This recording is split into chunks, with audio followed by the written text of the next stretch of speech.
Vote দেন না পাল্টি দেন। জলদি বলবেন, লেট করবে না। পাল্টি দেন।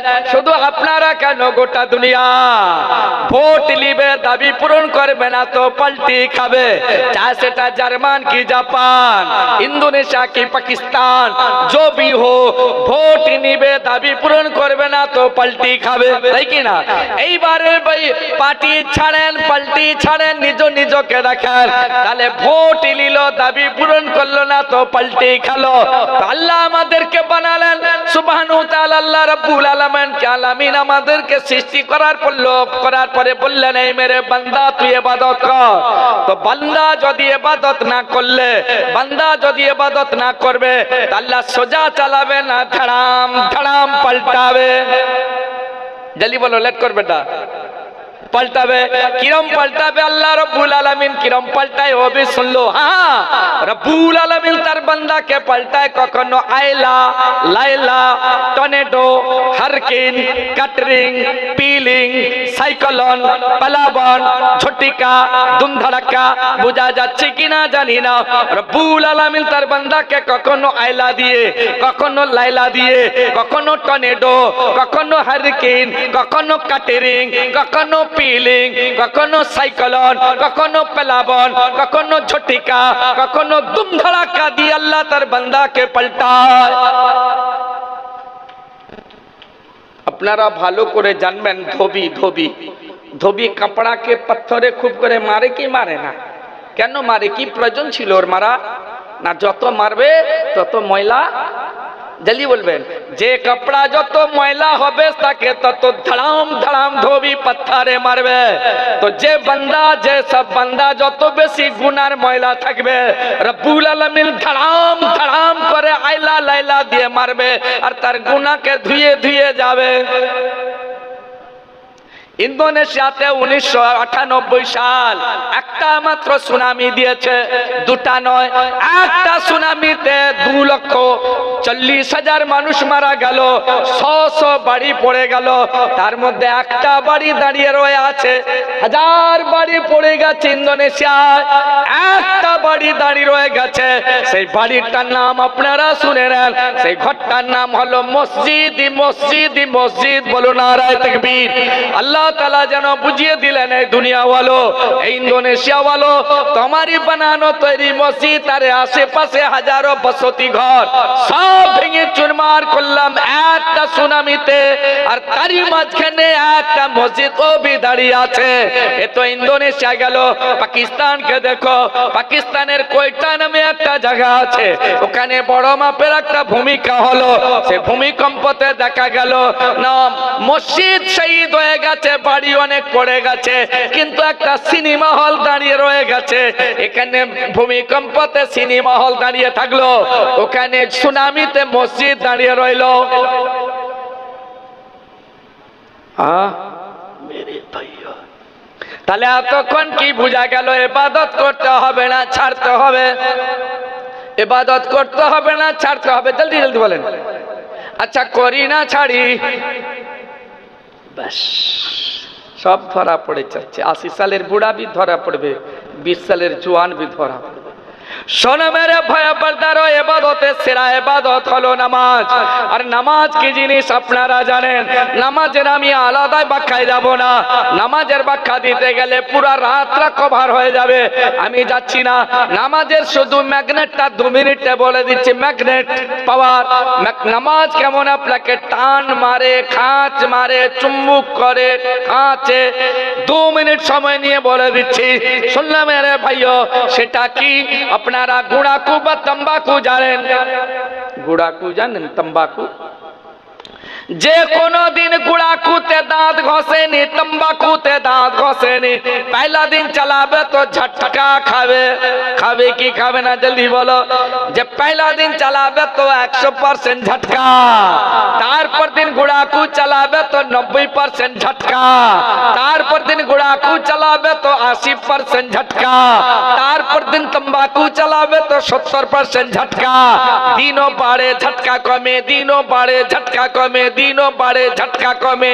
जब 1 महीना केटे जाबे अर्थात 1 मास चलाबे, तारपरे झटका खाय ना नेशा खाय। जल्दी बोलबेन, लेट करबेन ना। আর তার ঝটকা লাগেনি, নেশা লাগে, এমন গুড়া করে নেশা লাগবে, গুড়াকু না হবে তো ফের বাজার যাবে নি, তম্বাকু না হবে তো ক্ষেত বাড়িতে হাল চালাবে নি, তম্বাকু না হবে তো বিছাং ধরবে নি, তম্বাকু না হবে তো দিনে ঘুম আসবে নি, তম্বাকু না হবে তো দিনও কাটবে নি, রাতও কাটবে নি। তাহলে पहला दिन ছিল ঝটকা, जब एक महीना কেটে গেল নেশা হি আর নেশা। বুঝে যায় না? এই মেরে পর্দার এবারে গুড়াকুকে ছাড়েন, তম্বাকুকে ছাড়েন, নামাজকে ধরেন। হ্যাঁ, যে কোনদিন নামাজ পড়েনি, আমি বলেছিলাম যে কোনদিন গুড়াকুতে দাঁত ঘষেনি, পহেলা দিন চালাবে তো ঝটকা খাবে, বলি না? তো যে কোনদিন নামাজ পড়েনি, পহেলা দিন जब মসজিদে নামাজে আসবে ও भी ঝটকা খাবে। আপনারা বলবেন নামাজে কি ঝটকা, আইলা না লাইলা, শুনে লো মেরে भैया, নামাজে কি ঝটকা। যে কোনদিন নামাজ পড়েনি, পহেলা দিন जब নামাজে আসবে লজ্জার ঝটকা লাগবে, শরমের ঝটকা লাগবে, হায়ার ঝটকা লাগবে যে আমি কোনদিন নামাজ পড়িনি, আজকে পহেলা যাচ্ছি। লোকে কি বলবে, পর্দার কি বলবে, পড়োশি কি বলবে, মাদার কি বলবে, সিস্টার কি বলবে, লিডার কি বলবে, কমিশনার কি বলবে, কনভেনার কি বলবে, এই বলে লজ্জার একটা ঝটকা লাগবে। তারপর দিন নামাজে আসবে তো 90% লজ্জা ঝটকা, তারপর দিন নামাজে আসবে তো 80% লজ্জা ঝটকা, তারপর দিন নামাজে আসবে তো 70% নামাজ লজ্জার ঝটকা। দিनों বাড়ে ঝটকা কমে, দিनों বাড়ে ঝটকা কমে। जब एक महीना কেটে যাবে আর ঝটকা লজ্জার লাগবে না, নামাজের পেশা বেনে যাবে। বলো নারায়ে তাকবীর, জোরে হবে নারায়ে তাকবীর। এবারে নামাজি বানবে না, লজ্জা লাগবে। এমন নামাজি বেনে যাবে, নামাজ না পড়ে বাজারে যাবে নি, হ্যাঁ, নামাজ না পড়ে ক্ষেত বাড়িতে হালও চালাবে নি, হ্যাঁ, নামাজ না পড়ে দিনও কাটবে নি, রাতও কাটবে নি। তাহলে পহেলা দিন ছিল ঝটকা, जब एक महीना কাটলো তো উল্টে নেশার পেশা। বলো নারায়ে তাকবীর। একটা কথা বলি ভাই, আমার তো চেঁচানো হচ্ছে, আল্লাহ জানে আপনাদের কি বোঝা যাচ্ছে, বুঝতে পারছেন? আমার বাংলা একটু টেড়া, আপনাদের বুঝা টেড়া হচ্ছে না সোজা? হ্যাঁ, সোজা তো। একবার হাত তুলে দেখাবেন বুঝা যাচ্ছে কিনা, হাত তো তুলে দেখান। আচ্ছা, দেখা দেখি তুললেন না, বুঝা বুঝি তুললেন, বুঝা বুঝি তো মাশাআল্লাহ। শোনো মেরে বর্দারো, কোনো জিনিস যদি বুঝায় না আসবে তোর কোনো মূল্যই থাকে না। বুঝা এমন জিনিস আছে, বুঝে না। এই মেরে বর্দারো, শুনলো মেরে ভাইও, একটা জমিদার লোক ছিল না, খামারওয়ালা লোক ছিল। আন্দাজ লেলো কি খামার ছিল তার? গাই পুষেছিল, গাভী, গাভী গরু গাই আছে না, গো গাভীর বড় খামার ছিল, দুধ বড় দহন করত আর বিক্রি করত। এই করতে করতে খামার আরো বাড়লো, আরো অনেক পয়সা হয়ে গেল। হঠাৎ একদিন সেই গাভীর মালিক বলল, খামারের মালিক বলল যে আজকে আমি হুঁকা পান পানি দিয়ে করব না, দুধ দিয়ে পানি হুঁকা পান করব। ওই যে হুঁকাকে আমরা হুঁকু বলেন না হুঁকা বলেন, কি বলেন? হুকা, হুকাতে একটু পানি লাগে না? ও বলে আজকে আমি পানি দিব না, ওতে দুধ দিব। কি দিবে? শুনলো মেরে ব্রাদার, বিরাট বড় খামার, পয়সা ভালো হয়েছে। এইবারে পানির বদলে ওই ডাব্বাতে ও দুধ দিয়েছে, দিয়ে টান মেরেছে, গুড় গুড় করে, গুড় গুড় করে টান মেরেছে। এদিকে টান খতম, ওদিকে গাভীর বেমার চালু। বেমার বুঝেন, রোগ হওয়া চালু, একটার পর একটা গাভী মরা চালু, মরতে মরতে পুরা খামার খতম। ফের গরু हटा থেকে গাভী কিনলো, খামারে এনে লাগালো, ফের भी बीमार शुरू হলো, পুরা খামার খতম। আবার গরু हटा থেকে ফের গাভী কিনলো, ফের খামারে লাগালো, পুরা খামার খতম। ওর লাইফ পুরা চলে গেল, ওর বেটার লাইফ আসলো, ও भी গরু কিনলো, খামারে রাখলো, ও भी পুরা খতম। এবারে বেটা লাইফ পেয়ে গেল, ওর পোতা আসলো, ও भी গরু কিনলো, খামারে লাগালো, ওরও भी গরু খতম হলো। তাহলে হুকাতে কি দিয়েছিল? জলদি বলো ভাই, জলদি বলো। বোঝা যায়নি বললে মনে হচ্ছে, জোরে বলবেন তো। একটুখানি দুধ শুধু অপব্যবহার করেছে, জায়গায় জায়গায় ব্যবহার করেনি। কোরআন মাজিদ আল্লাহ বললেন লাবানাল খালিসান সাইগান লিশারিবিন। রব্বুল আলামিন বেধড়া কোরআনে বললেন দুধ খাঁটি দুধ পান করলে মিঠা মিঠা লাগে, বলো নারায়ে তাকবীর। তো যে দুধ সম্পর্কে রব্বুল আলামিন কোরআনে ডিক্লেয়ার করলো আর সেই দুধকে অপজায়গায় ব্যবহার করলো, খারাপ জায়গায় ব্যবহার করলো, হারাম জায়গায় ব্যবহার করলো, করে টান মারা চালু, বেমার হওয়া চালু, টান খতম, খামার খতম। কি জানি বোঝা যাচ্ছে কিনা? আরে তো দুধ অপব্যবহার করেছে, খামার খতম। আপনার হোল বডিকে মূল্যায়ন করেন। এই চোখকে যদি অন্য জায়গায় ব্যবহার করবে, হাতকে যদি অন্য জায়গায় ব্যবহার করবে, পায়েরকে যদি হারাম কাজে ব্যবহার করবে, তাহলে কি খতম হবে?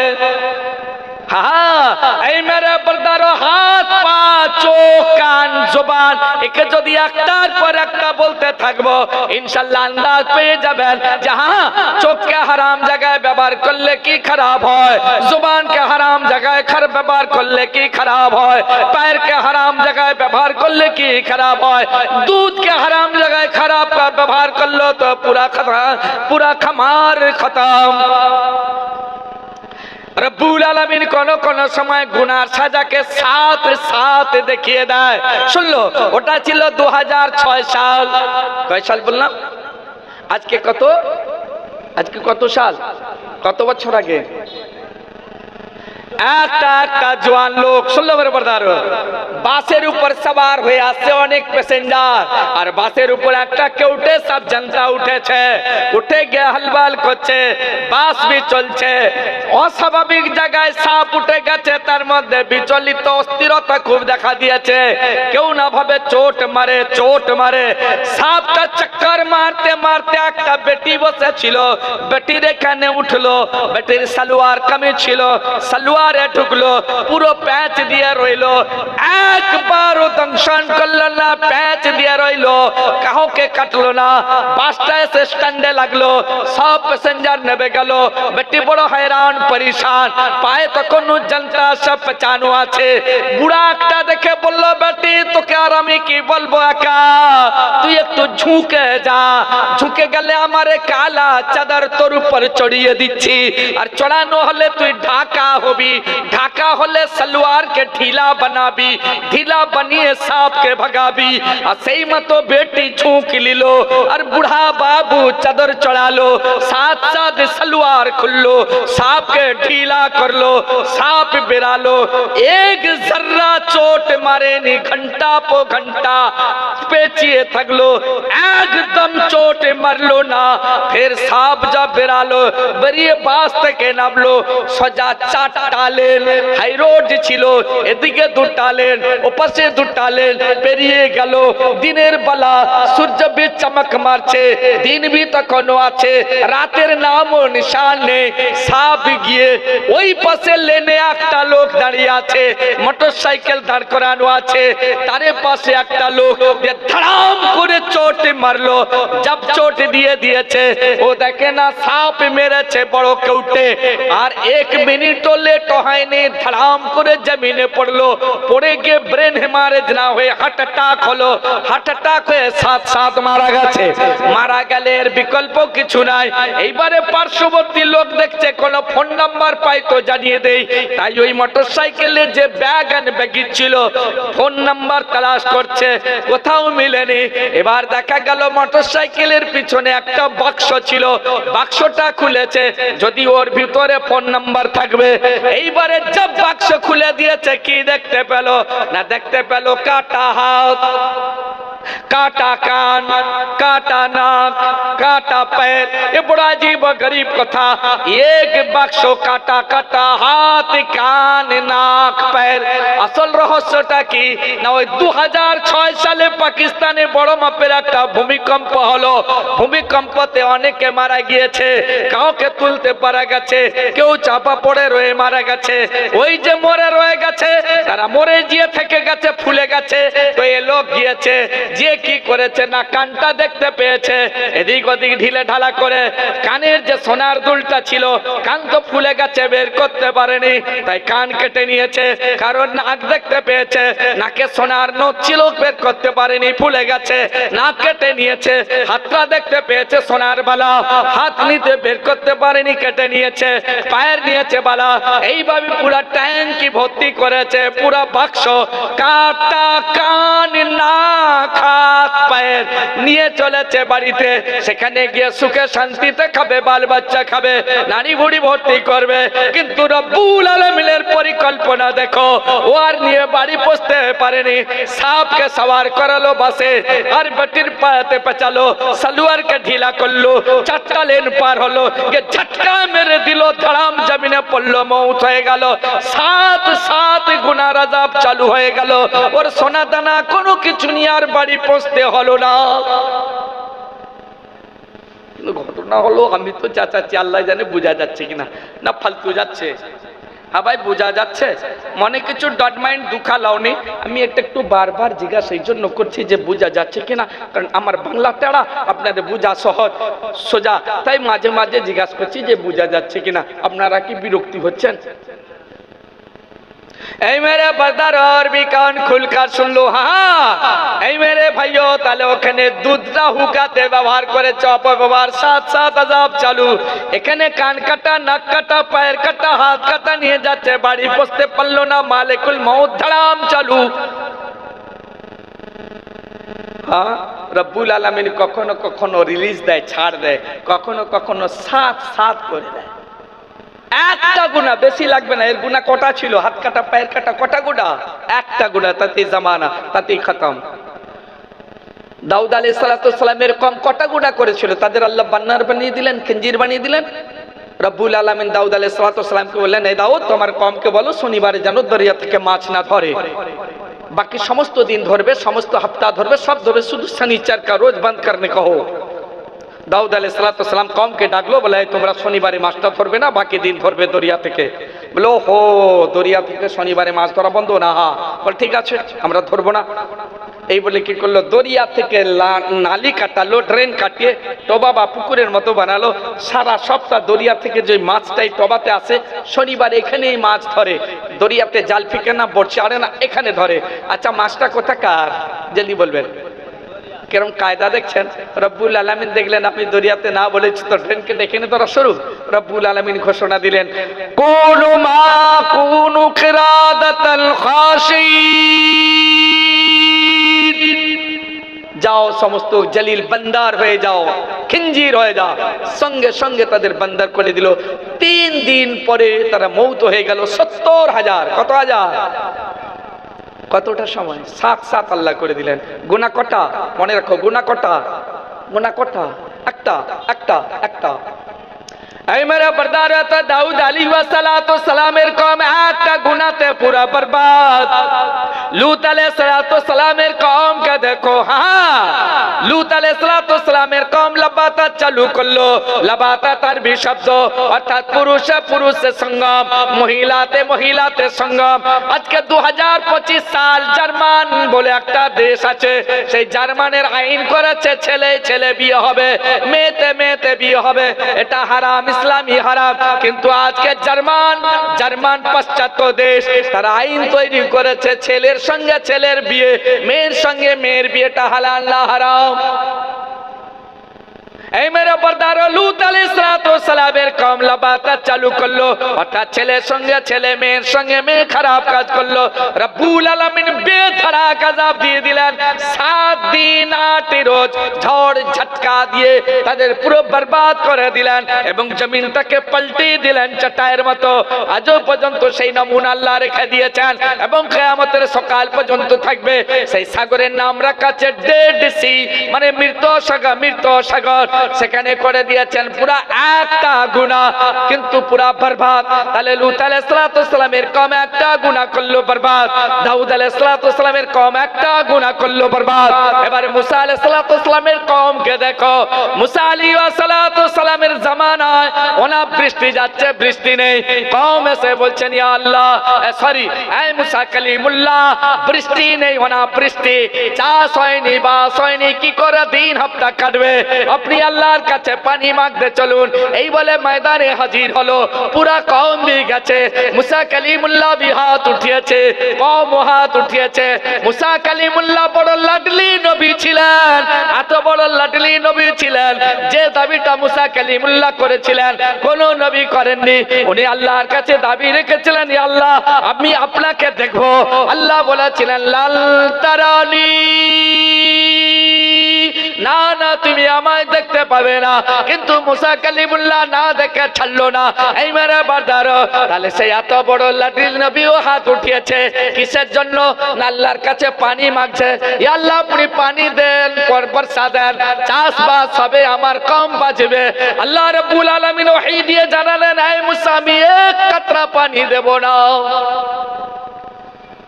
পানি দেবে বললেন না, না বললেন? একটু জোরে বলবেন ভাই।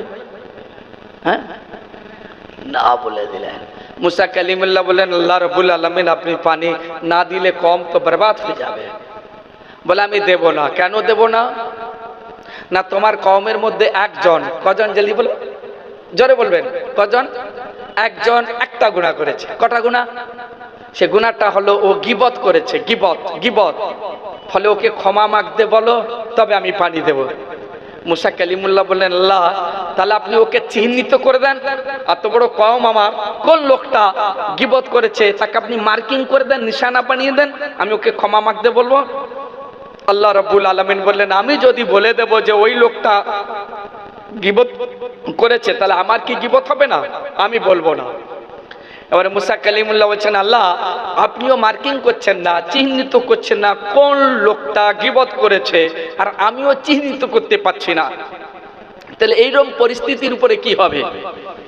আল্লাহ রাব্বুল আলামিন বললেন, হে মুসা কালিমুল্লাহ তুমি জেনারেল ভাবে দোয়া মাগতে বলো, মাফি মাগতে বলো, যাই আমার কওম আমেলান কর দো, আয় আমার কওম তোমরা গীবত থেকে পানা মাগো, গীবত থেকে মাফি মাগো।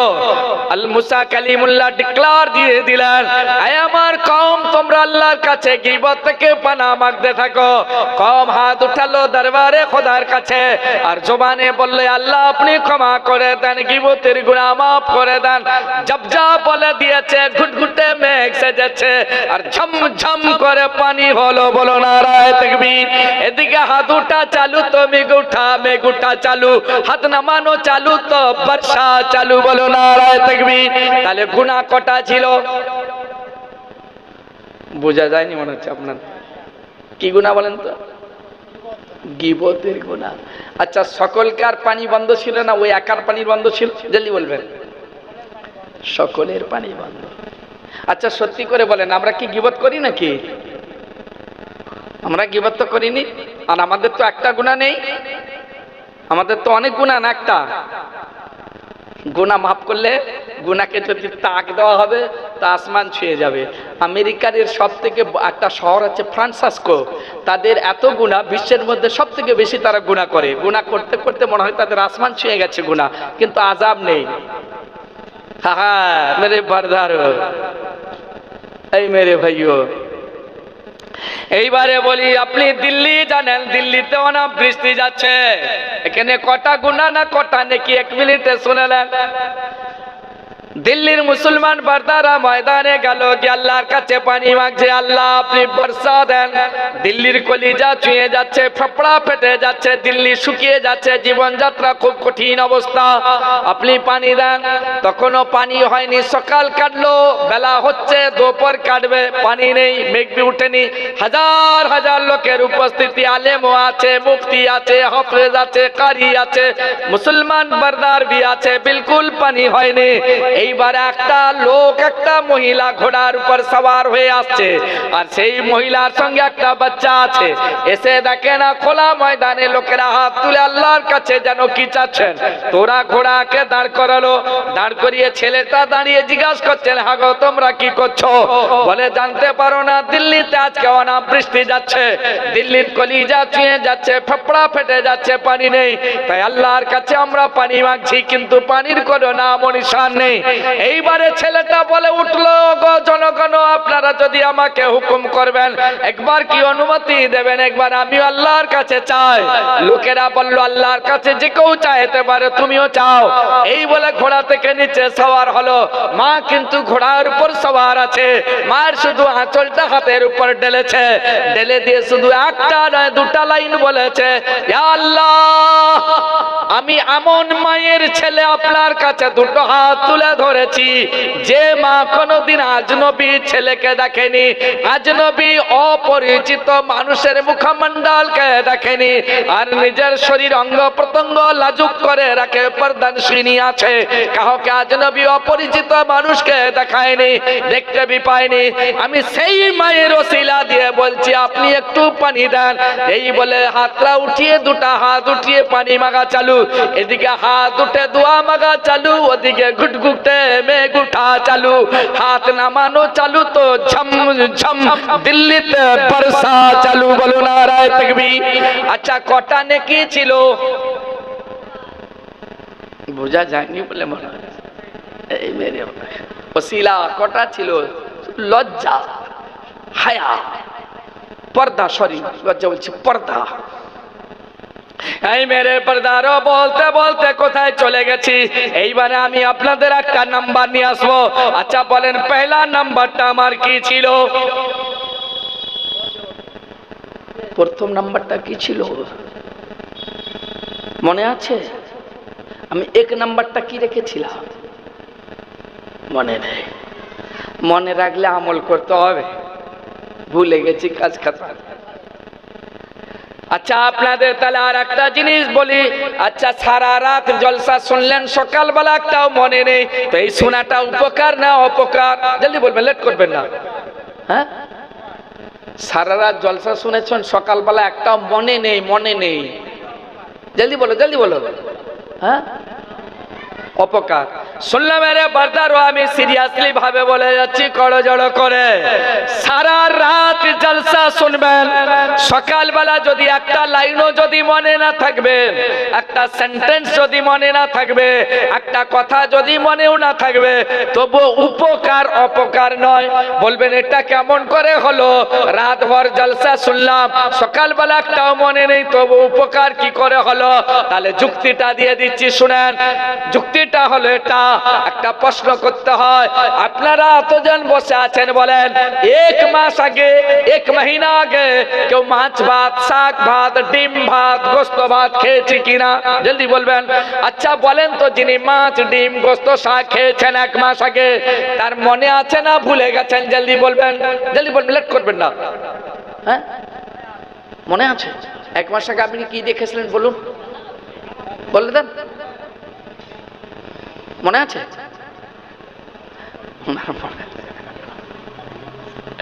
এইবারে বাজার কার কলকা শুনলো, মাছ খেয়েছেন না ডিম খেয়েছেন ভুলে গেছেন? ভুলে গেছেন কিনা? মাছ খেয়েছেন ভুলে গেছেন, মাছের ভিটামিন আপনার শরীরে আছে, ভুলার সঙ্গে চলে যায়নি। ডিম খেয়েছেন ভুলে গেছেন, ডিমের ক্যালসিয়াম আপনার শিরা উপশিরা কলিজা ফাফড়াতে আছে, চলে যায়নি। আপনি গোস্ত খেয়েছেন ভুলে গেছেন, গোস্তের প্রোটিন আপনার ধমনীতে আছে, ধমনীতে আছে, শিরা উপশিরায় আছে, ভুলে চলে যায়নি। তা আজকেও সারা রাত জলসা শুনলেন, সকালবেলা একটাও মনে নেই, তবু কিন্তু আপনার ইমানি ভিটামিন বেড়ে যাবে, ইমানি প্রোটিন বেড়ে যাবে, ইমানি ক্যালসিয়াম বেড়ে যাবে। বলুন নারায়ে তাকবীর, নারায়ে তাকবীর। আরে ডিম খেয়েছেন ভুলে গেছেন, ডিমের ভিটামিন থেকে গেছে। মাছ খেয়েছেন ভুলে গেছেন, মাছের প্রোটিন থেকে গেছে। গোস্ত খেয়েছেন ভুলে গেছেন, গোস্তের ক্যালসিয়াম থেকে গেছে। রাত ভর জলসা শুনেছেন, সকালবেলা ভুলে গেছেন, তবু আপনার ইমানি ভিটামিন বেড়ে গেছে। বলুন নারায়ে তাকবীর। বুঝা গেল? এইবারে বাজার এবারে আমি বলি আমার প্রথম নাম্বারটা ছিল কোনটা না প্রথম নাম্বার আমি বলেছিলাম 6 ফুট 6 ইঞ্চি হ্যাঁ একটা মসজিদের ভিতর না ভাই বাইরে জলদি বলবেন আমি ইনশাআল্লাহ এখনই যাচ্ছি যাওয়ার আগে আর একটা এক্সাম্পল দিয়ে দেই আপনাদের কাছে শুনলে আমার বারদার ভাইও কান খুলকার শুনলো কোন একটা বাড়িতে 4 জন বসবাস করে কয়জন জলদি বলো 4 জন বসবাস করে বুড়া বুড়ি বেটা বেটি পরে কি করে না এই 4 জনকার অবস্থাটা সিচুয়েশনটা 4 মিনিটে বলে দিচ্ছি শুনে নেন বুড়া বুড়ি বেটা বেটি প্রথমে বেটার বলে দেই আজকাল বেটা জওয়ান এমন ভাবে চুল কাটছে চুল কাটা সুন্নাত চুল কাটানো সুন্নাত এই জওয়ান বেটা আমি করজড় করে বলে দিয়ে যাচ্ছি তোমার এই মাথার চুল থেকে নে পার তালু পর্যন্ত আল্লাহ তোমায় বানিয়েছে বিজ্ঞান এত উন্নত করেছে এখনো মানুষের চুলটা বানাতে পারেনি হ্যাঁ এখনো পেট কেন গড়বড় করে আন্দাজ নিতে পারেনি মৌতের ব্যাপারে 220টা ফতোয়া